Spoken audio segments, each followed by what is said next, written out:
YouTube channel NDP education में हम आज सीखने जा रहे हैं where the mind is without fear, class 10th SSC की फर्स्ट चैप्टर 1.1। सो फ्रेंड्स, सबसे पहले हम इंट्रोडक्शन देखते हैं। ये पोएम लिखी है रविंद्रनाथ टैगोर में। ये 1861 में बॉर्न हुए थे और 1941 में इनकी डेथ हुई थी। और वो ऑथर रह चुके हैं गीतांजलि, जो कि बहुत ही सुंदर और फ्रेश कविता मानी जाती है।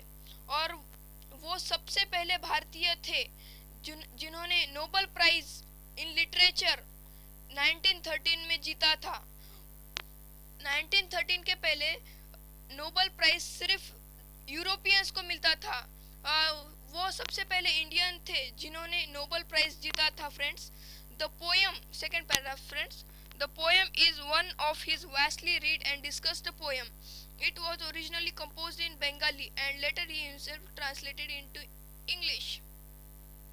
गीतांजलि जो है फ्रेंड्स, वो सबसे ज्यादा पढ़ी गई और डिस्कस हुई वाली पोएम है, जो सबसे पहले बंगाली में कंपोज हुई थी और फिर रविंद्रनाथ टैगोर ने उन्होंने इस पोएम को बाद में इंग्लिश में ट्रांसलेट किया।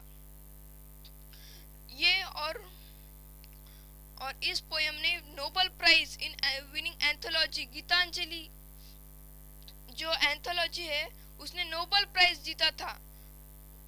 Third paragraph, Tagore lived during the time when the India was ruled by British.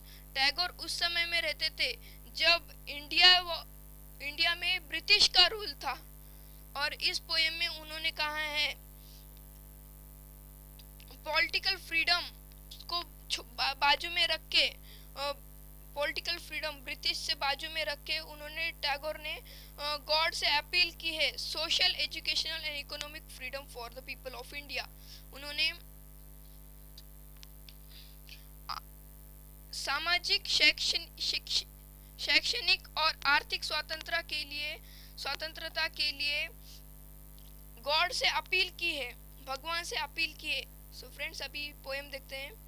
Where the mind is without fear and the head is held high, जहाँ मन बिना भय के होता है और सिर ऊंचा होता है।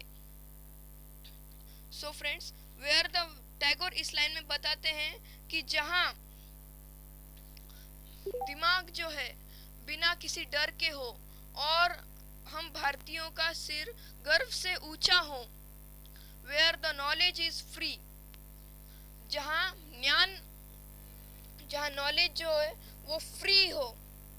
Where the world has not been broken into fragments, जहाँ दुनिया को टुकड़ों में नहीं तोड़ा गया है, जैसे वो ऊंच नीच का फर्क, काले गोरे का फर्क इस नैरो डोमेस्टिक वॉल्स से नहीं तोड़ा गया है।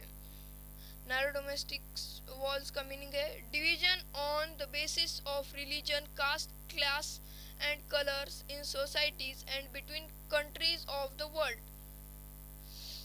where the words come from the depth of truth, जहाँ सत्य को सबसे ऊपर वाली लेवल में रखा जाएगा। where the tireless striving stretches its arm towards the perfection, जहाँ भारत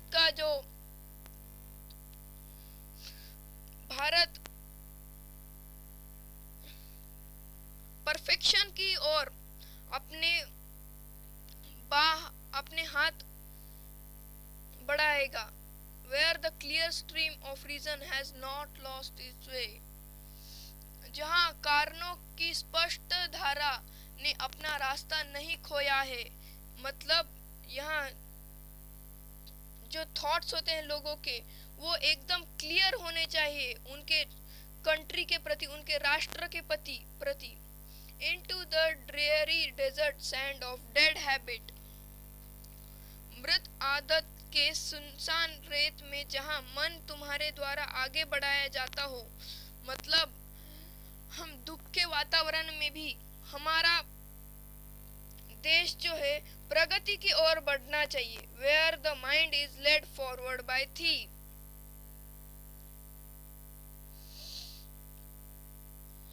मतलब हमारा देश हर वक्त प्रगति की ओर ही बढ़ना चाहिए, ना ही पीछे आना चाहिए।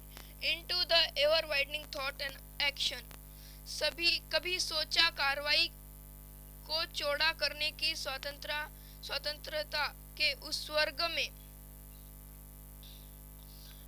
मतलब स्वतंत्रता जैसे उस टाइम लोगों को बाहर जाने की, बाहर घूमने की भी फ्रीडम नहीं होती थी। किसी का मैरिज करना है तो ब्रिटिश गवर्नमेंट से परमिशन लेनी होती थी। और इसी लाइन में रविंद्रनाथ टैगोर कहते हैं कि लोगों को फ्रीडम होनी चाहिए, एवर वाइडनिंग थॉट्स, उनके थॉट्स पे कोई प्रतिबंध नहीं होना चाहिए। Into the haven of freedom my father let my country awaken, वो भगवान से अपील कर रहे हैं, हे, और कहे को एड्रेस कर, माय फादर एड्रेस करते हुए कह रहे हैं कि मेरी कंट्री को हेवन, स्वर्ग, स्वतंत्रता के स्वर्ग में भेज दीजिए। So subscribe, I think you have learned this poem, so please subscribe our channel, like this video, and comment for any problem. Thank you. Thanks for watching.